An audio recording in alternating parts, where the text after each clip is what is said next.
Siapa bilang jika dibalik sakit dan pedihnya sebuah perceraian, ternyata menyisakan yang namanya kerinduan hingga berujung pada sebuah cinta yang kembali hadir.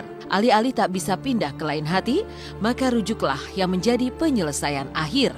Berikut, Silet akan mengulas alasan 5 pasangan artis yang telah bertahun-tahun cerai, namun akhirnya memilih untuk rujuk kembali.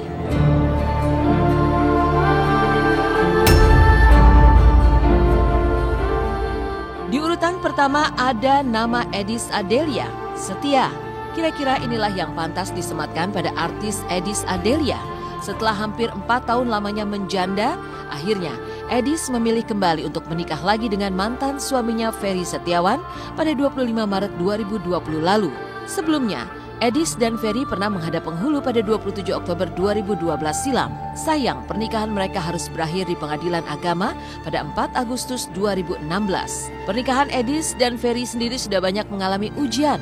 1 tahun usia pernikahan mereka, Ferry ditahan karena terlibat kasus pencucian uang terhadap rekan bisnisnya yang mengalami kerugian hingga 25 miliar rupiah. Sebagai istri, Eddis juga ikut kena getahnya karena dianggap ikut menerima uang dari Ferry hingga sempat menjalani hukuman selama 3 bulan dan denda 25 juta rupiah.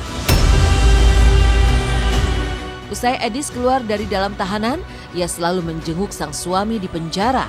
Namun di tengah perjalanan hidup terpisah, Eddis justru memilih untuk menggugat cerai Ferry pada bulan Juni 2016. 4 tahun berselang, nampaknya Eddis masih memiliki kesan tersendiri terhadap Ferry. Hingga akhirnya ia rela untuk menikah dengan Ferry kali kedua. Yang sudah berlalu, kita kalau hidup itu yang kita pikirkan adalah masa depan. Kalau kita memikirkan masa lalu yang sudah terjadi, kita akan rugi. Kalau kita stuck di hari ini, kita tidak memikirkan hari esok. Jadi syukuri hari ini dan kita kalau berdoa dan berharap untuk hari esok jadi lebih baik kan gitu ya. Lillahi ta'ala aja sama Allah. Dalam Islam jenjang pernikahan juga nggak boleh. Jadi Bismillah aja, lillahi ta'ala aja.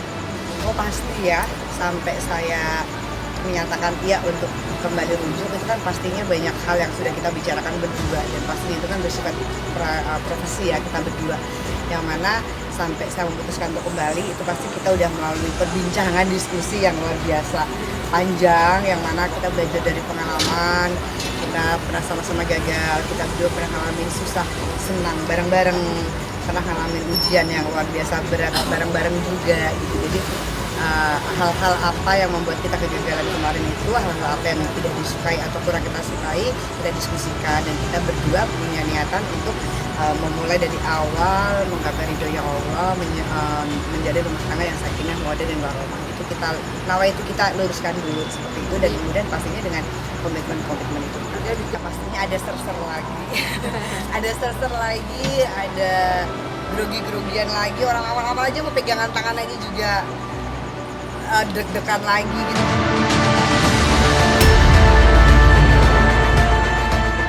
Di urutan kedua ada pasangan Ustadz Zaki Mirza dan Sinta Tanjung. Saat cinta tak lagi membara, umumnya yang tersisa hanya kekecewaan dan sakit hati. Inilah yang diduga menjadi alasan dibalik perceraian Ustadz Zaki Mirza dengan Sinta Tanjung. Kabarnya akibat sering makan hati karena dipoligami, maka Sinta memilih untuk menyudahi pernikahannya dengan Ustadz Zaki Mirza yang sudah berjalan selama 5 tahun. Pada 17 Januari 2017, Pengadilan Agama Kota Depok memutus perceraian mereka karena sering terjadi cekcok dalam rumah tangga mereka. Walau telah resmi bercerai, hubungan kedua mantan suami istri tetap berjalan baik terkait 2 anak mereka yang masih kecil. Entah karena takdir atau keduanya sulit untuk move on dari kenangan masa lalu, akhirnya pada 17 Desember 2019 lalu, Ustadz Zaki Mirza mengumumkan jika ia dan mantan istrinya itu telah rujuk kembali. Kita cuman bisa pasrah ya, kan perjalanan hidup semua udah ditentuin sama Allah. Alurnya kemana, prosesnya kayak apa. Ya saya sering bilang sama bundanya anak-anak kalau memang ketentuan Allah itu kita nggak pernah bisa menolak.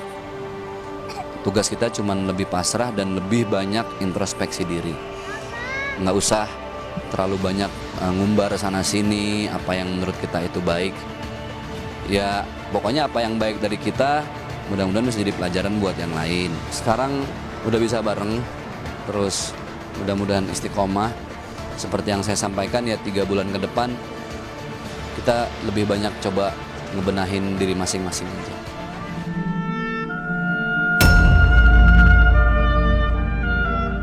Sementara urutan ketiga mengenai kisah rumah tangga Yama Carlos dengan Arvita Dwi Putri, layaknya kisah opera sabun, penuh drama juga intrik.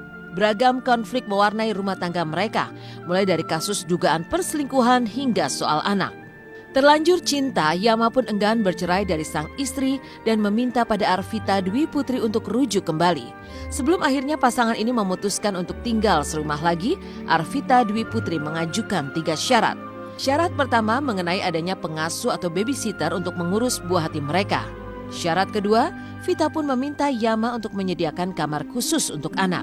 Sementara syarat ketiga, di saat Vita harus bekerja meninggalkan anaknya, ia ingin agar keluarganya ikut menjaga jagoan kecil mereka. Sepakat dengan syarat yang diajukan Vita, Yama pun akhirnya rujuk setelah 4 bulan jalani mediasi. Ini lagi coba untuk komunikasi yang lebih baik lagi. Ya doain aja lah, semoga semuanya di ujungnya ada kebaikan. Setiap manusia berhak berbicara, tapi Tuhan yang punya keputusan. Oke? Di urutan keempat diisi oleh kisah rumah tangga pasangan Gary Iskak dengan Rika Novicia. Pada tahun 2009, Gary menikahi Rika Novicia tanpa banyak publikasi. Tak lama setelah berumah tangga, pada akhir tahun 2009, pasangan ini diterpa isu orang ketiga yang membuat Rika menggugat cerai sang suami. Namun proses perceraiannya mesti ditunda karena Rika memilih untuk fokus pada kehamilannya. Di tengah perjalanan, tepatnya Mei 2010, pasangan ini pun kembali dihantam masalah lantaran kehadiran seorang wanita yang meminta pertanggungjawaban Gary sebagai ayah dari anak perempuannya. Hal ini makin membuat Rika pesimis akan niat baik Gary. Namun tekad Gary untuk bisa tetap di sisi Rika lambat laun melunakkan hati Rika. Hingga akhirnya keduanya dikabarkan memilih untuk rujuk pada tahun 2010 lalu.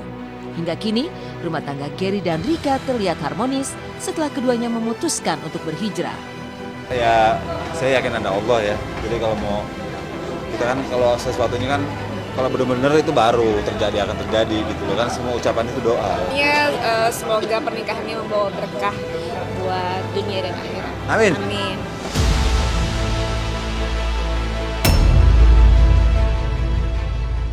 Dan di urutan terakhir atau kelima ada kisah rumah tangga pasangan Tengku Rian dengan Vira Yuniar yang menikah untuk kali pertamanya pada Maret 2004.